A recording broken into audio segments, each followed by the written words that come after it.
আপনি আমার চিনেন না জানেন না, আমার শুধু শুধু কেন পরীক্ষা নেবেন? ভাই আপনার পরীক্ষা যে কেন নিলাম তাহলে শোনেন।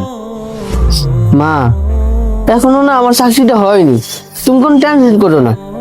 বাবার চিকিৎসার টাকা আমি যেভাবে হোক ম্যানেজ করে দেবো। 50,000 টাকা তো ম্যানেজ হয়ে যাব।